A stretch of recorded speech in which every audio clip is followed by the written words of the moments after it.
Cette vidéo est sponsorisée par DistroKid, je vous en parle dans un instant. Il y a des morceaux à côté desquels il est très difficile de passer. Vous savez, ces morceaux qu'on entend absolument partout, qui passent des dizaines de fois par jour à la radio, bref, ces titres qui, pendant une période, rentrent dans le quotidien d'énormément de gens partout dans le monde. En 2011-2012, un de ces morceaux incontournables était incontestablement Somebody That I Used To Know.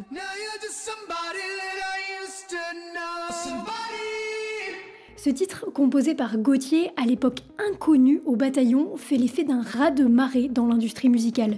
Il devient numéro 1 dans les classements de 39 pays différents, dont évidemment les États-Unis, l'Angleterre et la France. Il est certifié 17 fois platine en Australie, 14 fois aux États-Unis. Il reçoit une flopée d'awards et il cumule aujourd'hui plus de 2 milliards de vues sur YouTube. Et on pourrait se dire qu'avec un tel succès, Gotye allait tout faire pour essayer de rebondir et de se servir de Somebody That I Used To Know comme d'un tremplin pour construire une grosse carrière, mais ce n'est pas ce qu'il a fait, puisqu'après ce titre, il a décidé de disparaître. Après la tournée qui accompagnait initialement son 3e album, incluant Somebody That I Used To Know, il a publié une simple newsletter commençant par « Il n'y aura plus de nouvelle musique de Gotye ». Et même s'il nuance un peu son propos par la suite, il se trouve que le temps lui donne pour le moment raison. Plus de 10 ans après son succès, aucune nouvelle musique de Gotye n'a vu le jour. Mais alors, on peut légitimement se poser la question, que s'est-il passé? Qui est vraiment Gotye? À quoi ressemblait sa vie avant et pendant Somebody That I Used To Know? Et évidemment, quelles sont les raisons qui l'ont poussé à arrêter? C'est ce que je vous propose de découvrir dans cette vidéo. Mais juste avant, petite anecdote, saviez-vous que le clip de Somebody That I Used To Know avait leaké, c'est-à-dire était sorti de manière non officielle? Et si là c'est arrivé sur un clip, ça arrive souvent juste sur des morceaux qui sont publiés par des utilisateurs anonymes sur les plateformes de streaming. Ça peut arriver à tous les artistes et notamment aux beatmakers qui ne postent leur prod que sur YouTube et ou SoundCloud. Et bien, bonne nouvelle, il existe un outil qui permet de protéger vos morceaux du vol avant qu'ils ne sortent. C'est Distrolock. Distrolock, c'est un outil fourni par DistroKid qui vous permet de protéger vos musiques des éventuels vols. En gros, vous mettez vos morceaux dans Distrolock avant qu'ils ne sortent, le service vous fournit une empreinte acoustique pour chaque morceau et le titre est verrouillé. Il est enregistré auprès des services majeurs de détection audio, ce qui rend très difficile pour quelqu'un de le poster sur les plateformes. Vous seul pouvez le faire. Et le meilleur dans tout ça, c'est que Distrolock est un service fourni gratuitement avec tous les abonnements DistroKid. Le premier commence à 20,99 € par an et on vous offre 7% de réduction sur votre abonnement la première année. Vous pouvez en profiter en passant par mon lien en description. Sortez protégés. Nous sommes en Australie à la fin des années 90 et au début des années 2000 et un jeune adolescent du nom de Wouter Day Baker, dit Wally, fait de la musique dans sa chambre. Wally a le parcours traditionnel du jeune passionné de musique. Il commence le piano et la batterie dans son adolescence, monte un groupe au lycée et comme pas mal de personnes dans les années 2000, il découvre une autre manière de faire de la musique, le sampling. Il a tout juste la vingtaine lorsqu'il commence à bidouiller des samples sur l'ordinateur de ses parents. Il passe alors tout son temps libre à jouer avec les sonorités qu'il trouve et à composer ses premiers morceaux. Dès 2001, il sort un premier CD en 50 exemplaires. Ce CD se nommera Gotye et il va le fabriquer lui-même. Il colorie les 50 pochettes, écrit chaque titre à la main sur chacun des 50 exemplaires, tout ça dans l'optique de l'envoyer à tous les contacts de l'industrie musicale qu'il peut trouver. Stations de radio, labels, directeurs artistiques, il essaie de contacter le plus de personnes possible et ça paye à moitié. Disons qu'il obtient des retours, ce qui est déjà assez fou, et que ces retours sont positifs. Mais ne nous emballons pas non plus, ça reste un tout premier projet avec seulement 4 morceaux et les réponses positives ne changent pas la vie de Gotye. Cependant, ça a le mérite de concrétiser le projet de Wally. À présent, c'est officiel, il a un projet musical solo qui se nomme Gotye. À côté de ce projet qu'il officialise, il crée également un groupe, The Basics, avec un ami, Chris Rocher. Bref, Bref, Wally s'épanouit musicalement. Il sort quelques projets sous Gotye, des petits CD avec très peu de morceaux sur chacun d'eux, mais il continue de s'améliorer et aussi il continue d'envoyer ses morceaux à plein de contacts dans l'industrie. Jusqu'à ce que un label le repère et lui propose de le signer. Gotye accepte et grâce à cette signature, il va enfin pouvoir sortir son vrai premier album, Bored Face. C'est une super nouvelle, c'est un super bon début de carrière, sauf que à peine un an après tout ça, en 2004, Gotye va faire face à un problème. Jusqu'ici, Gotye habitait avec ses parents dans un cadre plutôt stable, sauf que ceux-ci vont décider de vendre la maison dans laquelle la famille vivait. Ça va être un changement assez brutal pour Gotye qui se voit obligé de changer drastiquement d'environnement. Il commence alors à enchaîner les petits boulots alimentaires mais aussi les lieux de vie, enchaînant colocation sur colocation et tout ça crée énormément de friction pour faire de la musique. Le fait de ne pas avoir d'endroit stable dans lequel composer est vraiment difficile psychologiquement pour Gotye, mais ça lui ouvre aussi de nouvelles possibilités créatives. C'est dans ce contexte qu'il compose son deuxième album, le reflet parfait de sa situation de l'époque. Cet album, c'est Like Drawing Blood et il se trouve qu'il va rencontrer du succès. Like Drawing Blood va être reconnu en Australie et l'audience de Gotye s'agrandit soudainement. C'est grâce à cet album qu'il reçoit son premier prix en tant qu'artiste indépendant le plus prometteur. Cet album lui apporte également une certaine stabilité financière et lui permet de pouvoir quitter son travail alimentaire pour enfin faire de la musique et des concerts à plein temps. Donc là, ça va vraiment bien pour Gotye. Ce n'est pas une star dans le pays, mais c'est une étoile montante et sa trajectoire aurait pu continuer ainsi. Peut-être aurait-elle dû continuer ainsi. Mais vous le savez, ça ne va pas être le cas. À ce moment, Gotye, assez naturellement, se penche sur l'écriture de son troisième album. Le premier single de celui-ci, Eyes Wide Open, sort fin 2010 et connaît un succès un peu meilleur que ceux de l'album précédent, mais toujours en Australie, toujours nationalement. Et puis vient le deuxième single de l'album, Somebody That I Used to Know. Et au début, le succès n'est pas flagrant. Le titre met un peu de temps à monter dans les charts et il n'est pas voué dès sa sortie à être un tube international. Sauf que deux éléments vont changer sa trajectoire. Des artistes comme Katy Perry vont partager le morceau sur leurs réseaux sociaux.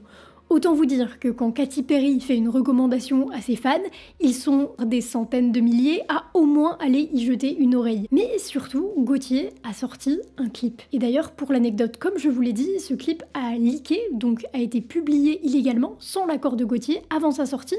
Et dès ce leak, il va y avoir un engouement. La vidéo va parler aux gens. Et à sa sortie officielle, ça va clairement se confirmer. Le titre, petit à petit, gagne en popularité et commence à faire le tour de la planète. C'est toujours difficile, voire impossible, d'expliquer pourquoi un morceau en particulier sort du lot et explose de cette manière. Mais permettez-moi de vous soumettre ma petite théorie sur la question, qui est d'une banalité assez affligeante en réalité, mais je pense simplement que cette musique s'est connectée émotionnellement avec énormément de gens. Il y a une authenticité dans l'enregistrement, mais aussi dans les paroles, qui est très particulière. Aujourd'hui, il est un peu plus difficile de s'en rendre compte parce qu'on l'a beaucoup entendu, mais essayez de vous rappeler l'émotion que vous avez ressentie à la première écoute. Ce titre a quelque chose de particulier qui provoque en beaucoup d'êtres humains une émotion forte. Et je pense, et ce sera la fin de ma théorie, que si Gotye avait voulu créer ce genre d'émotion volontairement, il n'aurait juste pas réussi. Dans tous les cas, Somebody That I Used to Know devient le hit de l'année 2012. Mais ce succès vient avec son lot de problèmes. Le titre a beau être exceptionnel et unique, Gotye va rencontrer un problème commun à tous les artistes qui ont un énorme tube qui explose du jour au lendemain. D'abord, les concerts. Le public, en concert et en festival, vient le voir pour Somebody That I Used to Know. Non, attendez, je la refais. Les gens viennent le voir uniquement pour Somebody That I Used to Know, ce qui signifie qu'ils hurlent le nom de la chanson pendant tout le début du set, puis qu'ils s'en vont littéralement après le titre, laissant Gotye devant une foule nettement amoindrie. Le plus violent probablement sera le festival Coachella 2012 où Gotye va commencer par interpréter son hit, après quoi les spectateurs vont juste partir. Je ne sais pas si on peut imaginer ce que ressent un artiste dans ce moment précis. Et deuxième problème, la saturation. Le titre, petit à petit, va commencer à énerver les gens. Et à raison, c'était diffusé partout, tout le temps. Et en tant qu'artiste, vous n'avez pas envie d'être la personne qui dérange les gens musicalement. Ça poussera Gotye à s'excuser de l'ampleur que les choses ont prise. Ceux qui connaissent un peu le secteur de la musique savent que ces deux symptômes relèvent souvent d'un mal précis, la malédiction des One Hit Wonder. Un One Hit Wonder, c'est un artiste qui connaît un très gros succès, mais une seule fois, qui n'arrive pas à construire une carrière après un hit et qui, globalement, ne retrouve jamais le succès qu'il a connu avec son tube. En France, on a par exemple Patrick Hernandez avec Born to Be Alive. Mais pour le moment, à cette époque, il est trop tôt pour qualifier de Gotye de One Hit Wonder, parce qu'il n'a pas essayé encore de construire une carrière. Donc on ne peut pas encore savoir. Sauf que si on creuse un peu plus profondément, il y a des signes que toute cette célébrité commence à écœurer Gotye. 10 millions de dollars. C'est ce que va perdre, ou plutôt ce que ne va pas gagner Gotye en faisant le choix de ne pas activer la publicité YouTube sur Somebody That I Used to Know. Gotye, il a tout de suite montré un détachement profond par rapport à l'argent et même une volonté de ne pas vendre sa musique qu'il a exprimé mot pour mot en disant « Je ne veux pas vendre ma musique ».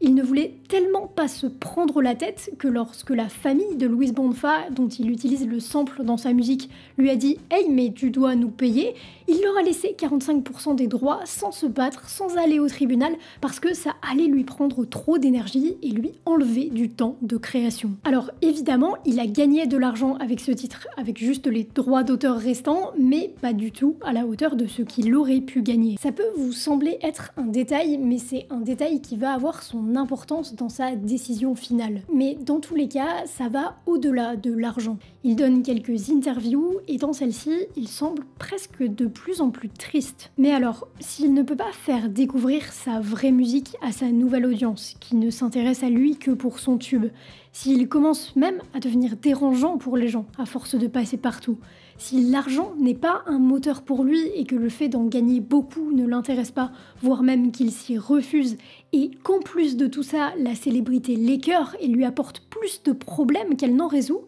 quelle raison a-t-il de continuer? Aucune, a priori. Puisque lui, ce qu'il aime, c'est juste faire de la musique, et si possible gagner assez d'argent pour en faire à plein temps, mais pas dans ses conditions actuelles. Alors, il ne reste qu'une issue. Gotye, ce n'est pas Wally. Wally, lui, a une possibilité. Détruire Gotye et partir faire de la musique comme avant. Nous sommes en 2014 et la folie Somebody That I Used to Know commence à s'apaiser. C'est ce moment que choisit Gotye pour publier une newsletter dans laquelle il informe ses lecteurs qu'il n'y aura probablement plus de nouvelle musique sous le nom de Gotye. Il émet une nuance, il n'est pas entièrement sûr, mais globalement c'est au moins un hiatus avec lui-même. À présent, Wally a un objectif, refaire de la musique pour lui, loin du star system qu'il veut à présent fuir.